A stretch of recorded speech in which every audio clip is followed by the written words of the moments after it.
If you keep up with our Story of Fortnite series, you know a lot goes on in the world of Fortnite. The world is always changing. But one of the things that has really brought the community together in more ways than I can describe is the live events that go on, which are the one time in Fortnite where everyone stops killing each other and peacefully watches the event because we love each other. And so we set the difficulty to peaceful in Minecraft, and everybody's being good Samaritans, and like I said, it's being very peaceful. And then there was that one time where everybody met up for a live event and built a giant ramp structure only for one legend to mine out the bottom, killing almost everyone in the lobby from falling damage. Now that's what I call an omega oof. But welcome back to Top 5 Gaming, everyone, where today we will be doing the top 5 Fortnite live events ranked from worst to best. Smash like, subscribe to the channel right now, or else, and let's get into it. Number 5, the Butterfly Dimension. This event was on the 24th of November, and in terms of Fortnite events, this was one of the most what the frick moments the community got to experience so far. It all started with the cube in late Season 5 melting into Loot Lake. Before Season 6 began, we were already hyped about possible alternate dimensions. Images relating to the cube showing a dark world was the main topic of conversation in possible storylines. What we ended up seeing, however, was completely the opposite, which still makes you wonder if the dark world will make an appearance down the road. As Season 6 started, we got the incredible cutscene of Loot Lake becoming Leaky Lake as the cube that had sunk into the water was now rooted in the ground and tearing the entire middle island with the house from its roots. Using energy that we assume the cube gathered from the Battle Royale island, it managed to take flight, moving around the island and absorbing even more of its energy, leaving the land starved and everything within these areas completely dead. The island itself had a giant whirlwind surrounding it, so any player could fly up and down from the floating house. It actually turned into a really popular location due to this flight mechanic and the fact that it had a lot of loot, but as it was moving around the map and absorbing this energy, it was also developing a crystal-like growth structure on top and throughout the floating island. It was doing so much, yet no one had any clue as to what it was actually doing. The island at this point had broken into smaller sections, leaving the cube damaged and leaking an ooze-like substance,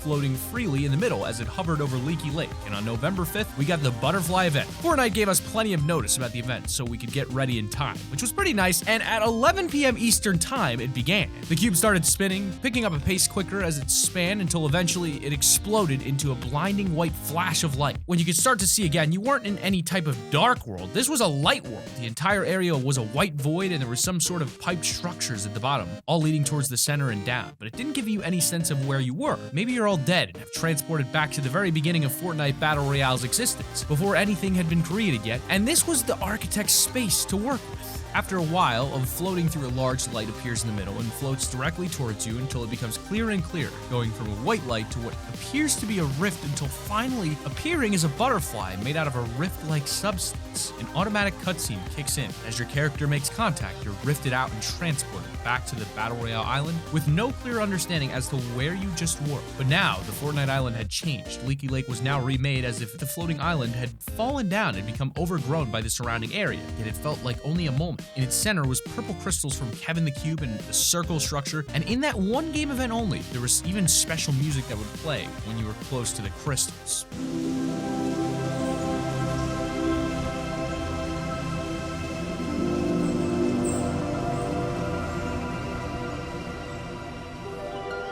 Number 4, the Ice Storm event. One of the most recent events was just the other day. It involved the new ice theme we've been seeing. In fact, you're going to be seeing a lot more of it because it now covers the entire island. But in the beginning of Season 7, we got Christmas literally shoved in our faces. Santa and his snowman army came riding in on an iceberg and took over a good quarter of the map. The entire southwest section of the map wasn't just covered in snow, but had been demolished in the process. Greasy Grove had frozen over and all the surrounding areas got completely new or revamped locations. But at the center was Polar Peak, an iceberg enormously high that building up a little further would bring you to the height limit. But as a lot of people in the community, including ourselves, guessed, the iceberg was going to be melting and revealing more to this very boring area at the time. As the first couple layers melted away, it revealed the Infinity Sword, and we all know how that went down. Not so great. I mean, they could have just added it in as an LTM, but everybody complained out of the game, and now it's gone forever, and we can't have it as just an LTM, and that's stupid.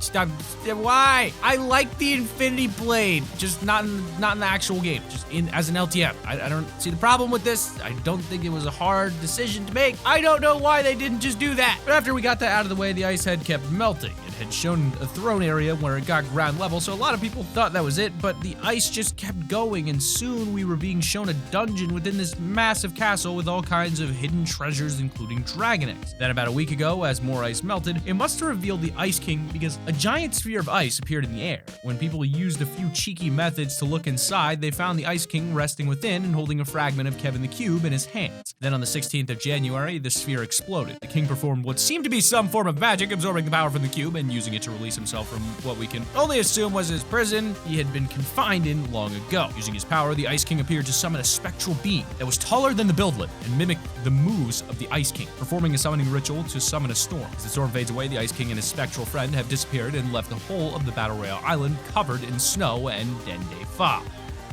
Number 3 is the rocket launch. In all honesty, the rocket launch was a brilliant event to get people into the storyline. During Season 4, not much had actually happened, so it was nice when Fortnite gave the community an exhilarating cutscene that left a lot of people's hearts racing. Dusty Divot was a new area for all of us at the beginning of the season, and even though there were some cool space rock things going on in governmental quarantine zones, the fact is that Dusty Divot just wasn't a good Battle Royale location. So even though there's some small, unique storyline changes going on with Dusty Divot, no one really cared. I mean, did you care? Now it's covered in trees, so to be fair, it's not that bad anymore, but because people avoided it, a lot of the community lost focus of the storyline. At the center was the Comet, and the Fortnite local government had been excavating the area, finding out what was inside this thing, until they eventually exposed the metal capsule within that definitely looked like it was from some sort of spaceship. Ooh, no. Now, we did receive clues in unlockable loading screens that showed a character known as the Visitor, and this is who most people correctly assumed was from inside the capsule. During this time, objects began disappearing all over the map. Rifts in time and space appeared in various locations around the map, including the Durr Burger, Tomato Town, Lowly Lodge, and the motel. Those cracks in space would just stay there for a day or two until teleporting an item to a random location in time, and of course, space. The giant Tomato Town was teleported thousands of years back in time, creating a tribe of tomato-worshipping folk that consequently deleted Tomato Town out of existence and replaced it with a tomato temple. Similarly, the Durr Burger was teleported into the human world, being found out in the American wilderness. We even had a few random items appear on the Fortnite map, like a horse cart and an anchor. Then on June 28th, Fortnite gave us a 2-day warning from the first proper in-game event. It was absolutely manic at the time, and trying to log on during or just before the event time was almost impossible due to login queues, but the Visitor must have finally reached the rocket or at Omega's lair and set it up, because this rocket was nuts. At first, everything normal for a rocket. It flies up and then comes back down, lining itself up for its target, tilted towers. Then, as it's about to make impact, the rocket disappears into a rift. A few seconds later, the rift opens elsewhere, the rocket appears again, flying around a bit more, before repeating this process a few more times. Eventually, it flies straight up into the air and explodes, leaving a giant crack in space and time in the sky above. Number 2, Comets. Not like the detergent you use to... Never mind. The oldest event on our list and the first major Fortnite Battle Royale event for most people would be the Comets. Season 1 and 2 didn't really have much going on storyline-wise, and the fact that the game mode was new and needed more attention before spreading off into other paths like the storyline, seemed like they managed to get everything to a point where they were happy with. As Season 3 brought us the first of the storyline, we're still trying to figure out today what even happened. What happened? What? Comets? Anyway, when the season began, there were a number of map changes, but significant to the story were camp locations set up all over the map. You could find tents around the campfires with a chance of up to 3 chests at each location. There were also a couple of telescopes nearby looking up. You could still find one of these locations today on the tall mountain by Dusty Divot, a small wooden chair by a single telescope. At first, everyone assumed it'd just be extra stuff for the map, but as the season progressed, people began to notice one of the stars in the sky getting bigger and bigger. These campfires were actually local residents checking out an incoming comet. The comet was in the sky for most of the season, so it felt like what seemed like forever to get close to really see it properly. And when it was close, though, small fragments of this comet came raining down on the map. They seemed to always land near or on players' locations as well, which was either really handy or really bad, depending on the meteorite, on who the meteorites chose to hit. Not much else happened as the season ended, but on May 1st, when Season 4 was released, we got our first major cutscene showing the comet tearing through the Battle Royale map and decimating Dusty Depot. Oh my god! Rip in the chat for the innocent bystander, the OG oh, no, not the other. Why? When you compare it to the butterfly event, it doesn't seem like much for its time, but Fortnite still did a brilliant job keeping everybody guessing. Number 1 is the cube and floating islands. All right, we are on the final event of our list, the cube. Smash like, or what the community have come to know him by, Kevin.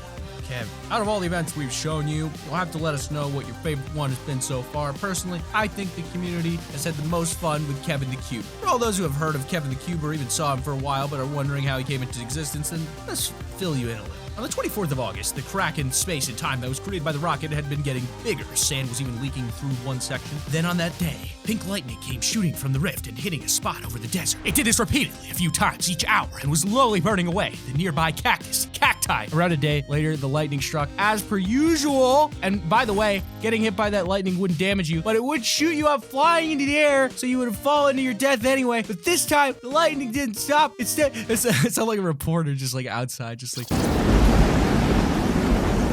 In the way, instead it seemed to be charging up, and eventually the cube was materialized from somewhere within that rift in the sky, as you do with anything new in the game.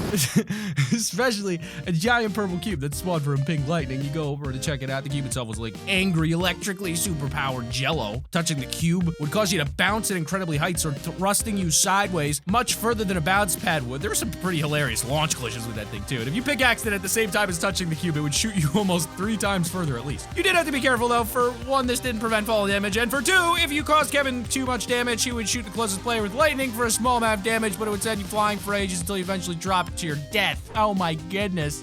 Kevin slowly traveled around the map, mostly turning onto one of his sides, and sometimes he would simply just slide over a little bit, and he would even climb up mountains. He was actually great and fun to use in battle, but his constant position changes always made it random. As Kevin traveled the map, he left runes scorched into the ground at 7 locations, each with low gravity, bubbles surrounding the area for everyone to play in. Eventually, Kevin headed to Loot Lake, sinking into the water and creating a lake that was completely bouncy, just minus the lightning. And now we've looped back around to the beginning for the butterfly event. But that has been our list of the top 5 Fortnite live events, ranked from worst to best. Be sure to click that like button if you enjoy this content and would like to see more of it. Subscribe to our channel and make sure to follow our Twitter. If you're not already following us on Twitter, then you're missing out. We just got our creator code, by the way, so use that. It's T5G. Yeah. Other than that, we hope you have a wonderful day and keep it here on Top 5 Gaming.